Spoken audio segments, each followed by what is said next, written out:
Hi, I'm Mr Ivins, Assistant Head Teacher, and with Katie Pritchard, who leads on the standards in Year 7 and 8, this presentation will discuss the parental guidance for the Year 7 report for the autumn term. During the presentation, we will concentrate and give more information on the sections you see on the screen. This will aid your understanding of the Year 7 report that you've received in the post. We will focus on the headline information, the progress in skills, the understanding of the diagnostic comments in literacy, and our attitudes to learning framework.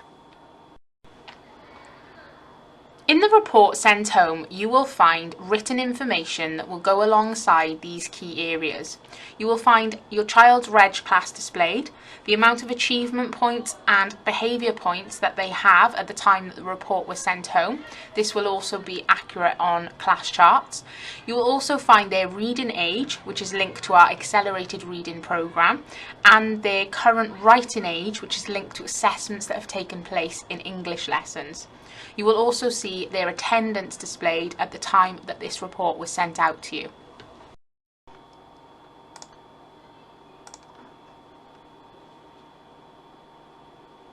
You will notice the section of the report that says Progress in Skills.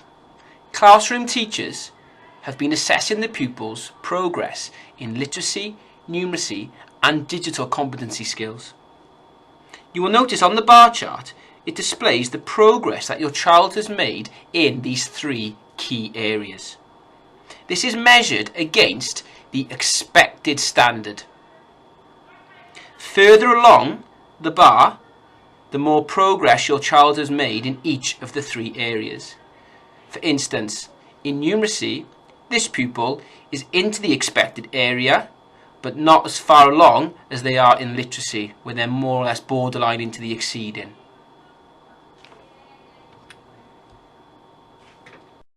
Our literacy diagnostic comments are formed using the new curriculum for Wales progression steps. Furthermore, the exceeding criteria reflects elements of the criteria for Grade C GCSE English language.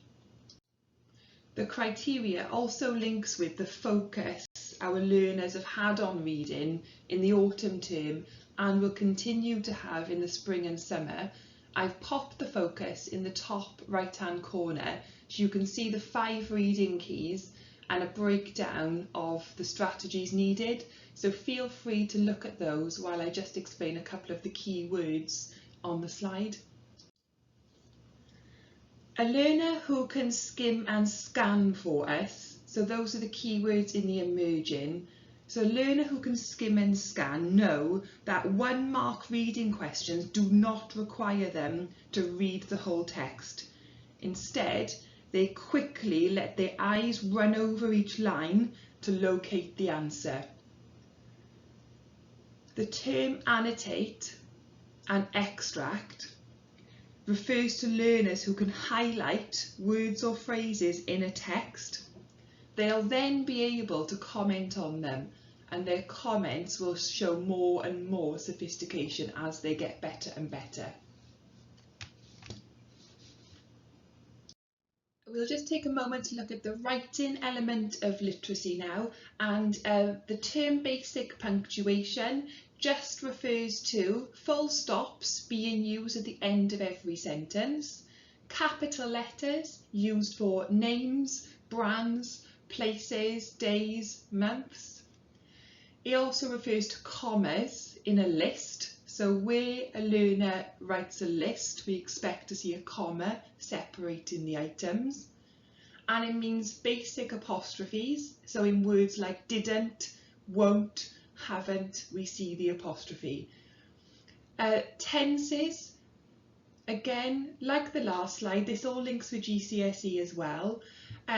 When pupils are doing creative writing, and they'll do a lot of this in spring term, if they start a story in the past, we expect it to stay there rather than accidentally jump between the past and the present.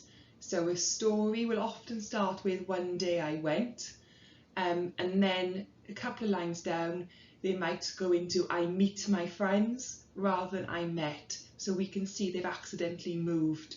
Okay, As we go into expected, the range of punctuation is now not just capital letters, full stops and simple apostrophes.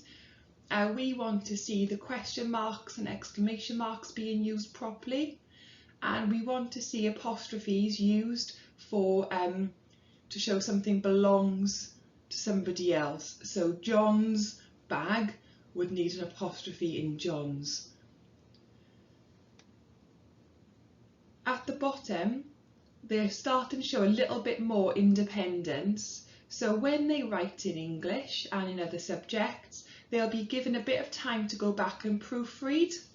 So with a bit of help from the teacher pointing out a line with a mistake, your child will be able to correct the punctuation error. So if we say in line 3, you're missing an apostrophe, they can spot where it is and change it themselves. Moving over, if you're exceeding, the wide range of punctuation means we are looking now for semicolons as well as all the other punctuation I've mentioned, and they might be starting to use colons as well. This links with grade C again for GCSE English language. Tenses are perfect. Okay, and they're starting to be quite brave with their spelling, so they're starting to use quite unusual, ambitious words.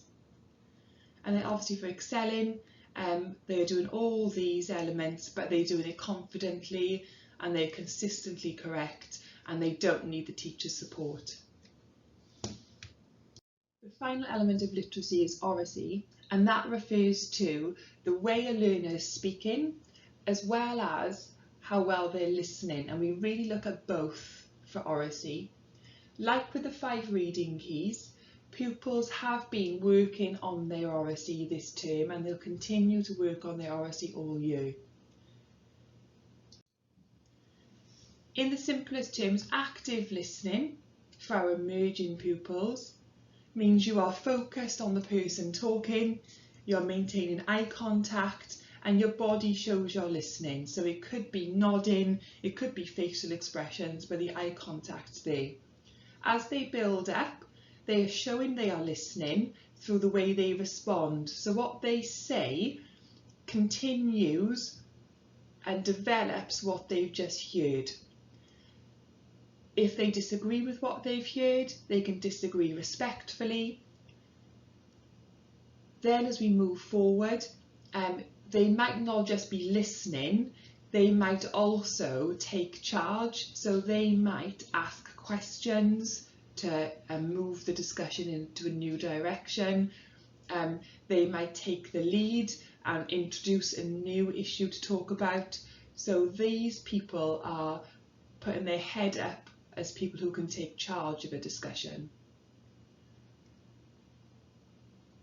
In expected, when we are talking, we are looking for justifying opinion. So that means explaining why you think something. And this will happen in more and more detail as pupils get more and more confident.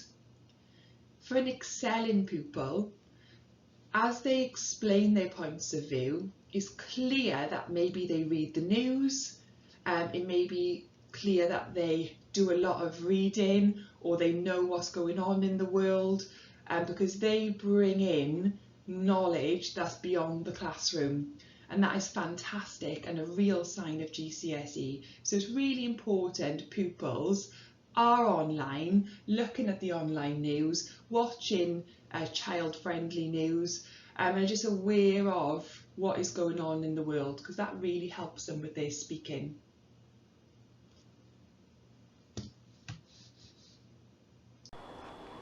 At Pontypridd High School, we place huge emphasis on a child's attitude towards learning and their effort in lessons. You will see a range of subjects displayed on your child's report and their attitude towards learning grade that goes with each subject. This could range and vary between each subject, and will give you a good idea at the lessons in which your child is trying extra hard in and aiming towards our A's and B's.